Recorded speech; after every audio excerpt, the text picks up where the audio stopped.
Good morning, students.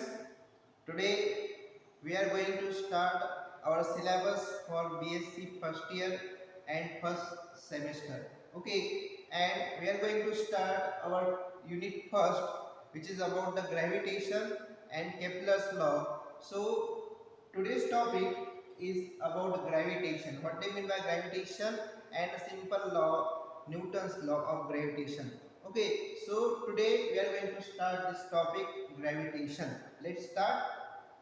आज आपल्याला gravitation हा भाग बघायचा आहे. आपण आज बीएससी फर्स्ट इयर फर्स्ट सेमेस्टरचा सिलेबस सुरू करत आहे. त्यामधला पहिला जो युनिट आहे त्या युनिट मधला आपला जो टॉपिक आहे तो आहे ग्रॅव्हिटेशन. आणि याच्या अंतर्गत आपण आज न्यूटन्स लॉ ऑफ ग्रॅव्हिटेशन जो खूप बेसिक आहे, सर्वांना माहिती आहे, तो लॉ पण बघणार आहोत. आणि त्याचबरोबर आपण यासोबत केपलरचे जे लॉज आहेत ते लॉ सुद्धा या ठिकाणी बघणार आहोत. ठीक आहे, तर अशा प्रकारे आपल्याला सुरुवात करायची आहे gravitation.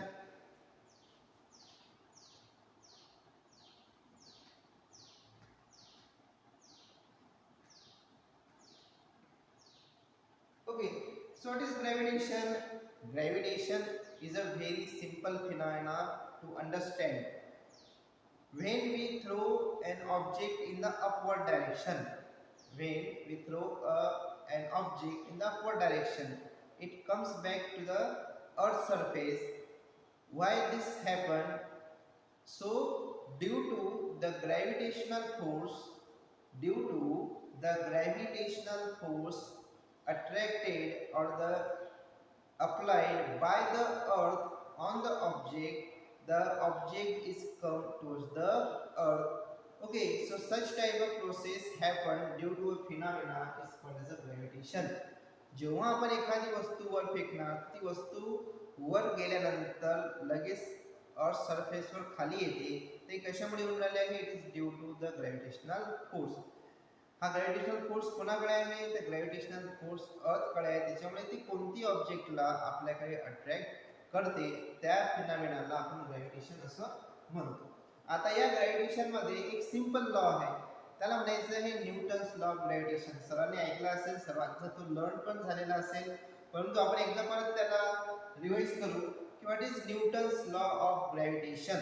Okay, suppose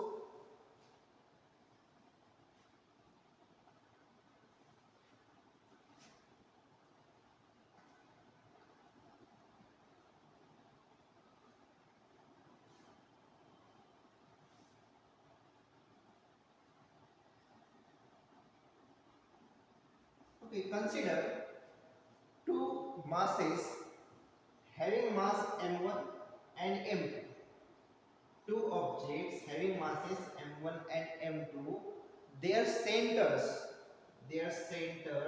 are separated by a distance r. The distance between the centers of these two objects is the r. Okay, so according to Newton,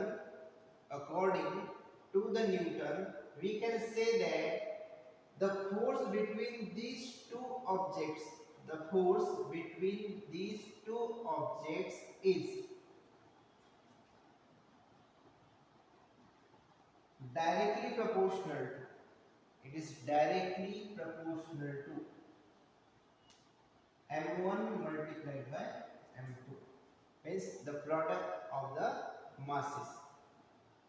याचा अर्थ असा आहे की जितकं ऑब्जेक्टचं मास जास्त असणार, वस्तुमान जास्त असणार, त्याप्रमाणे त्यांच्यामधला फोर्स हा इन्क्रीज होत राहतो. फॉर एक्झाम्पल, हा 1 kg आहे आणि हा 2 kg आहे. त्यांच्यामधला फोर्स जर आपण सांगितलं की हा F1 आहे, फॉर एक्झाम्पल इथं मी घेतलं 3 kg आणि इथे घेतलं 4 kg, काही पण घेऊ शकतो आपण असं काही. तर यांचा जो फोर्स आहे हा होणार आहे F2. तर जर मी या दोघांमधलं रिलेशन लावलं की F1 मोठा असेल की F2 मोठा असेल, तर of course F2 is greater than F1, कारण की या ठिकाणी मास ऑब्जेक्टचं हे जास्त आहे.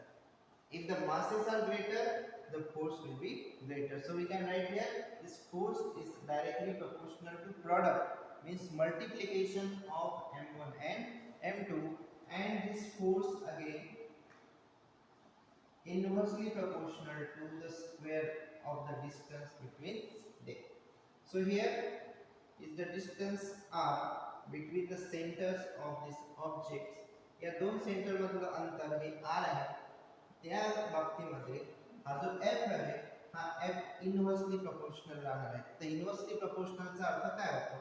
फॉर एक्झाम्पल की समजा r इज इक्वल टू 1 आहे तेव्हा फोर्स F1 लिहिला आणि r इज इक्वल टू 2 आहे तेव्हा फोर्स आपण F2 लिहिला असेल.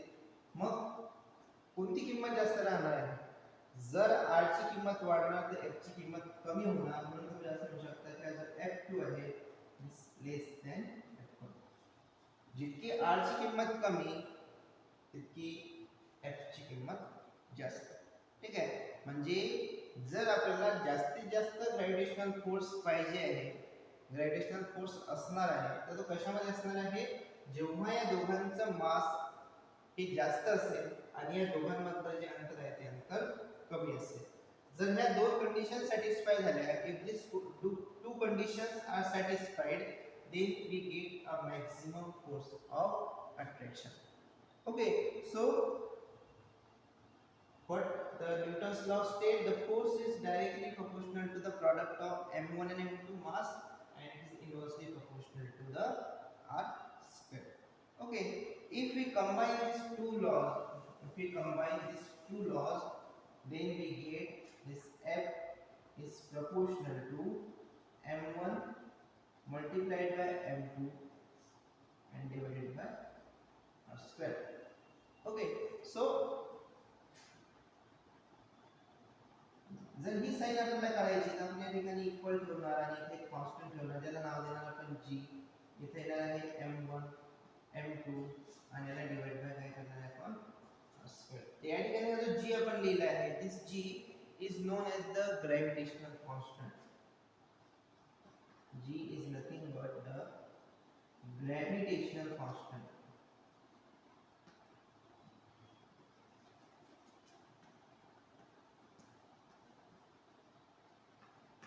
Whose value, ज्याची व्हॅल्यू आहे 6.67 into 10 raised to power minus 11 Newton meter square per kg square.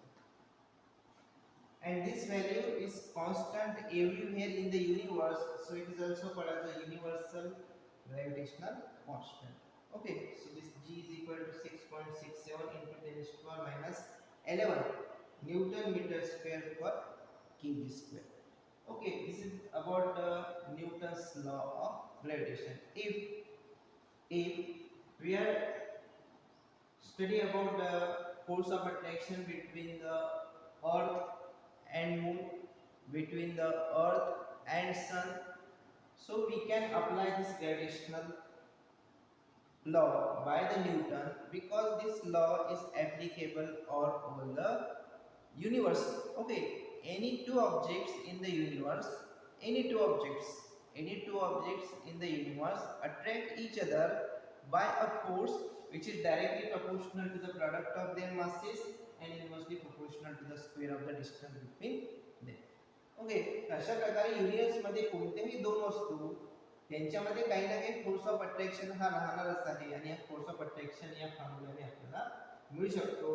या ठिकाणी हा g जो आहे याला सुद्धा आपण युनिव्हर्सल कॉन्स्टंट म्हणतो. त्याचं कारण तेच आहे की हा जो न्यूटन्स लॉ ऑफ ग्रॅव्हिटेशन आहे, it can be help us to find the gravitational force in the universe. Okay, कोणतेही दोन ऑब्जेक्ट मधलं ग्रॅव्हिटेशनल फोर्स आपण या फॉर्म्युल्याद्वारे कॅल्क्युलेट करू शकतो. मग ते अर्थ आणि मून असो, अर्थ आणि सन असो किंवा अदर कोणतेही दोन वस्तू असो, त्यांच्यामधला ग्रॅव्हिटेशनल फोर्स आपण या फॉर्म्युल्याने काढू शकतो. ठीक आहे. आता हा जो लॉ आहे हा लॉ तुमच्या ऑलरेडी झालेला आहे. आता हा लॉ नंतर आपल्याला याच्यामध्ये बघायचं आहे Kepler law. Okay, what is Kepler's law? ते जे केपलरचे लॉ आहे, हे केपलरचे लॉ आपण पुढच्या भागामध्ये बघणार आहोत, कारण की आपल्याला केपलरच्या लॉ सोबतच त्या केपलरच्या लॉचे प्रूफ देखील या सिलेबस मध्ये बघायचे आहे. तुमची केपलरचे लॉ सुद्धा ऑलरेडी 12th क्लास मध्ये किंवा 11th क्लास मध्ये झालेले आहेत. आपल्याला त्याला परत या ठिकाणी रिवाइज करायचं, पण आपल्या सिलेबसमध्ये स्टेटमेंट बरोबरच त्याला आपल्याला प्रूव्ह करायचं आहे.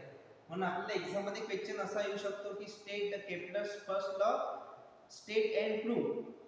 केपलर्स फर्स्ट लॉ, केपलरच्या फर्स्ट लॉला स्टेट करा आणि त्याला प्रूव्ह करा. Kepler second law, Kepler third law, अशा प्रकारे 3 लॉच्या बाबतीमध्ये 3 वेगवेगळे प्रश्न आपल्याला विचारू शकतात. तर हा जो प्रश्न आहे, या प्रश्नाचं उत्तर आपण पुढच्या ट्रेडमध्ये बघणार आहोत. आज या ठिकाणी आपण फक्त ग्रॅव्हिटेशन आणि ग्रॅव्हिटेशनल लॉ जो आहे न्यूटनचा, त्याचा आपण या ठिकाणी फक्त अभ्यास केलेला आहे.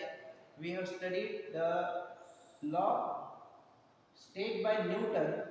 Okay, so in the next lecture we are going to see the Kepler laws about the planetary motion, first law, second law and third law. So this is for today. Have a good day. Bye.